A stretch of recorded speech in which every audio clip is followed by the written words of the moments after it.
Howdy do, buckaroos. Welcome to the Mac Observer's Daily Observations podcast. Today is Tuesday. It is the 10th of August, 2021. I'm your host, Kelly Gamont. With me today, I have Charlotte Henry. Hi, Charlotte. Hello. Happy Tuesday. And to you. Also with me, I have Brian Chaffin. Hi, Brian. Hey, Kelly. It's Tuesday. Good to be here. With the official Tuesday jingle, which I did not know existed until this moment. First up for today, I have a quick PSA for anybody who might be interested. If you donate blood with the American Red Cross between August 1st and August 31st, so from now through the end of the month, you can get 4 free months of Apple Music as one of the as sort of a spiff to go do that. And also there's a contest.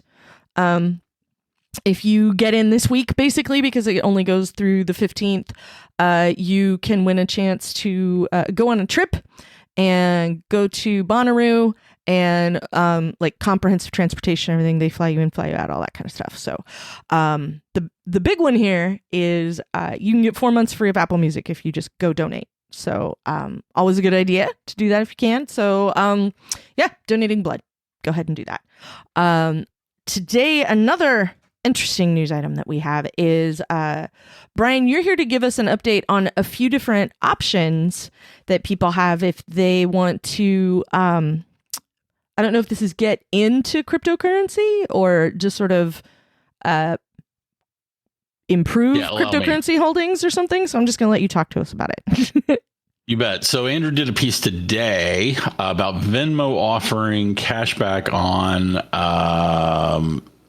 for purchases or money spent through Venmo in the form of cryptocurrency. So what this basically does, it allows you to choose. I guess they've been, I don't know what is the percentage that they're offering. I don't know the percentage that they're offering, but instead of choosing to get cash back to your account for Venmo purchases, you could instead choose to purchase Bitcoin, Ethereum, Litecoin, or Bitcoin Cash. Okay. Venmo offers support. I mean, Venmo is controlled or owned by PayPal, and PayPal sort of has support for some cryptocurrencies, including those 4 that I just mentioned. And what'll happen is basically your account will be credited. There's no transaction fee for buying it or sending it. It's just you get that percentage back as cryptocurrency. So what that is a way to accumulate cryptocurrency without directly having to buy it, which may or may not be appealing to some people. I find it appealing in part because I believe that cryptocurrencies will rise in value over time, at least some of them. And Bitcoin would be one of those that I do believe that. I do have a small amount of Bitcoin. But Andrew's piece reminded me that there are 2 other credit cards where you can get crypto cash back, and I thought I would mention those. Okay. One is BlockFi, BlockFi.com. There is so BlockFi.com allows you to deposit cryptocurrencies and earn interest on those deposits just like you would with a bank. However, the percentage, but while the percentages that they're offering, the interest rates that they're offering have decreased in the last few months, it's still head and shoulders above the essentially, like almost no interest you can get on cash holdings with a bank. Okay. And the BlockFi offers support for a ton of different cryptocurrencies, again, that you can get interest on your deposits. But they also have a BlockFi branded credit card, which I have personally gotten, that gives you 1.5% back in whatever crypto it is that you are wanting. Now, this is a standard credit card. You pay for it with cash. It does not come out of your deposits that you have with them. I mentioned that because Coinbase is an exchange, and Coinbase also has a credit card. That credit card, though, essentially allows you to buy things, and it comes out of the whatever cryptos you're holding on Coinbase. So that's it's a very, very different kind of thing. Some people may find that interesting. Some people it becomes an easier way for people to actually spend their crypto in places that don't otherwise support crypto purchases in the first place, because you just give them your credit card and they have no idea where the money's coming from. And then there is yet another online bank called SoFi. I do not have a SoFi account. Okay. But I do have a friend that turned me on to this a couple of weeks ago. He ended up getting an account and has done this for whatever that's worth. SoFi is an online bank. They offer traditional banking services around dollars, but they also offer, I think it's 2% cash back, and you can choose to get cryptocurrency instead of cash, just like you can with Venmo. So that's 3 different places currently that are offering cash back in the form of cryptocurrencies. Keep in mind that there's risk with cryptocurrencies. I believe that some cryptocurrencies will continue to increase in value as their utility increases, but there is also a chance that cryptocurrencies will be worth nothing, that the whole thing will crash, or that they will somehow be regulated out of existence, or who knows what. So there is absolute risk there. Make sure that you're doing your own due diligence. But these are some options out there for you to accumulate cryptocurrency instead of cash. Okay. Interesting. Now, I know that one thing, I don't have any Bitcoin or any cryptocurrency for that matter.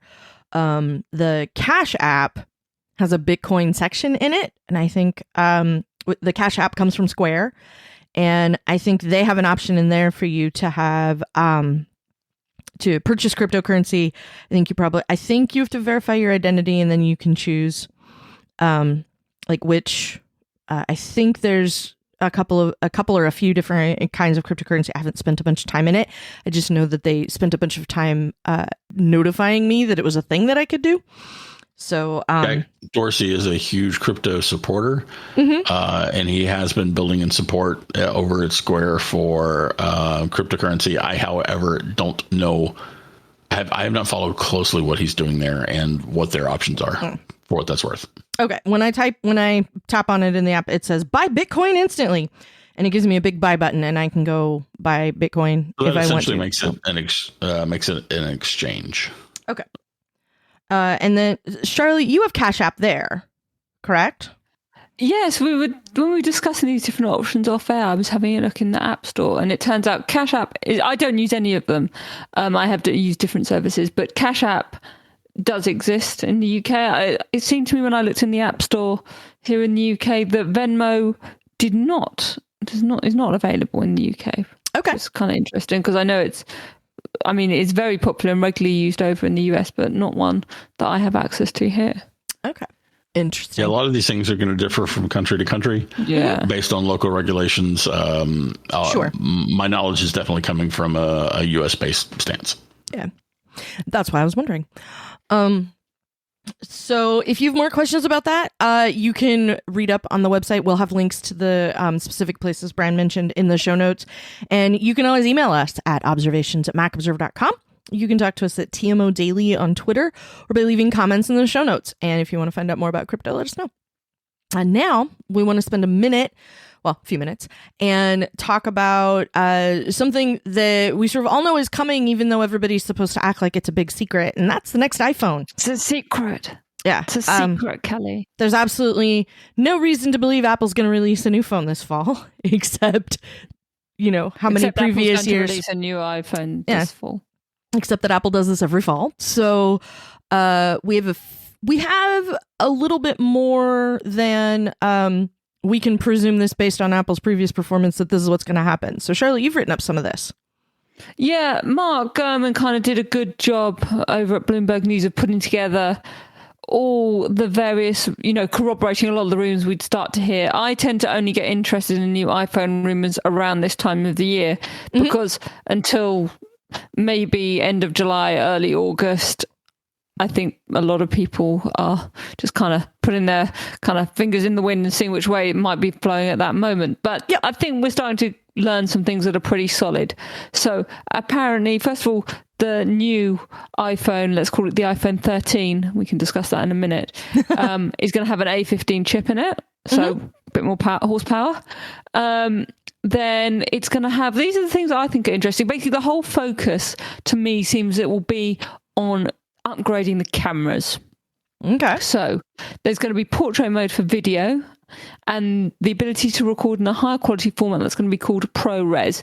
Think of ProRAW that we got with the high-end iPhone 12 models for video. That is basically the way to think about it. It's going to allow better editing, more control for editors. So that's going to be interesting. And it works with HD or 4K. Nice. That might be a feature that we only get on the, let's call it the iPhone 13 Pro and Pro Max, for example. Okay. Then this is also another nice thing. There's apparently going to be some new filters that are going to let you adjust the color and highlights in photos. So one will let you make the colors warmer or cooler, but keep the whites neutral. Okay. Another one's going to let deeper shadows. Apparently there's work going on to make shadows more balanced and make colors more realistic and closer to real life. So that should all look really cool. I mean, when you look at some of the photos that get taken on, particularly the iPhone 12 Pro and 12 Pro Max, it's hard to believe that Apple can soup up the cameras very much more that a human eye is going to notice, but that this is what they're going for. It's pretty extraordinary stuff, actually. I mean, I'm regularly amazed at the quality. Sorry, let me start the sentence by saying I am no professional photographer. I am no great photographer. And I am regularly amazed by the quality of picture and video that comes out of my iPhone 12 Pro. So it will be interesting to see quite how significant any of the changes that come in the next generation iPhone will be. But that seems to be where the focus is. It makes me kind of feel like this is more an iPhone 12s than a 13. I don't think this is, didn't they make joke last year that it was a leap year or something?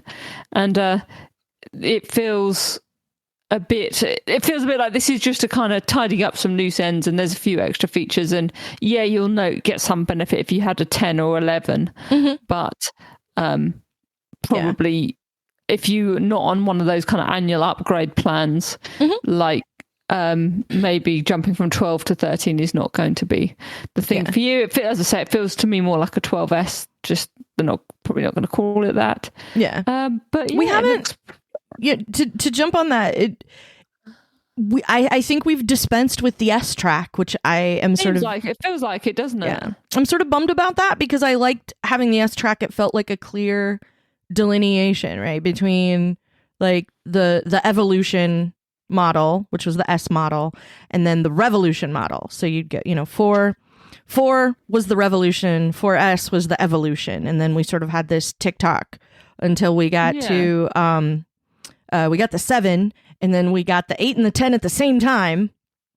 There's no 9, and then we got 10R and then 11 and then 12. So maybe we've dispensed with the S's, but this does feel like a 12S sort of thing, because one of the things that used to be great, like 3G to 3GS, the big difference was the camera would shoot video.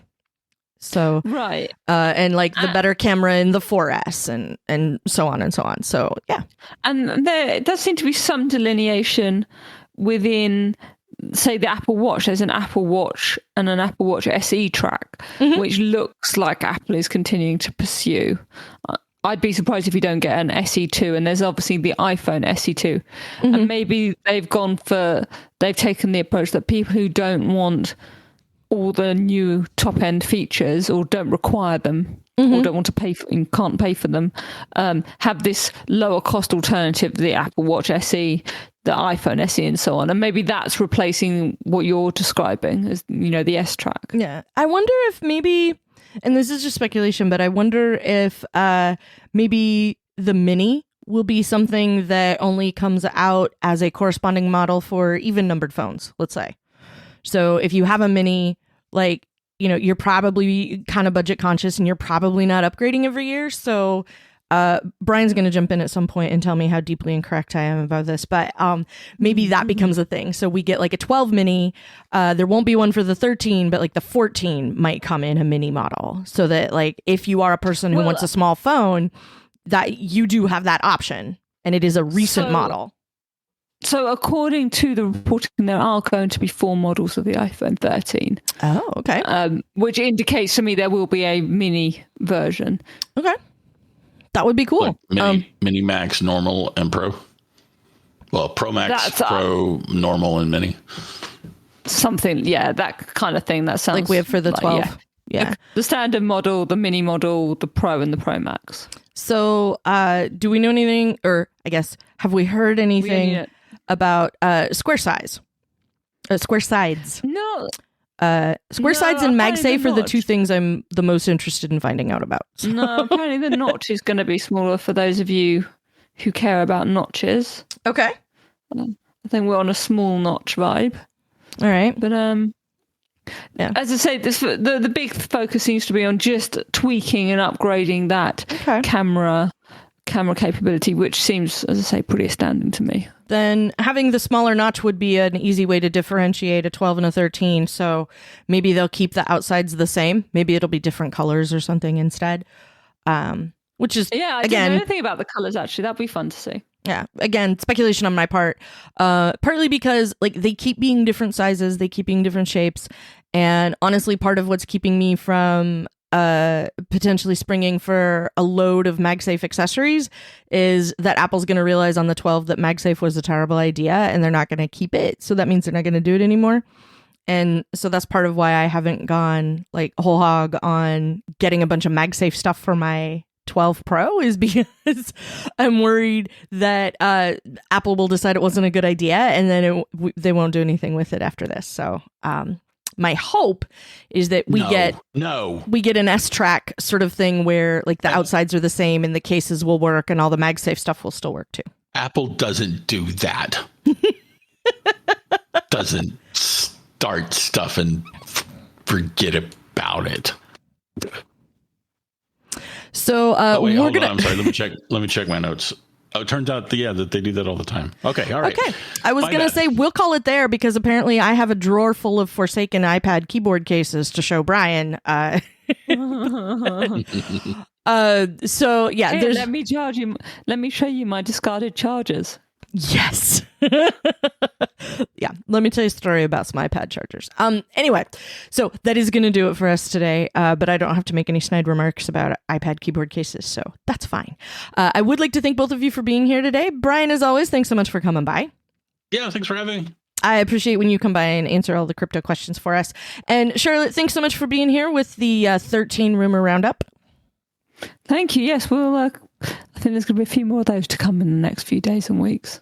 Absolutely. I'm your host, Kelly Gamont. I will talk to all of you tomorrow. In the meantime, be excellent to each other and let's be careful out there.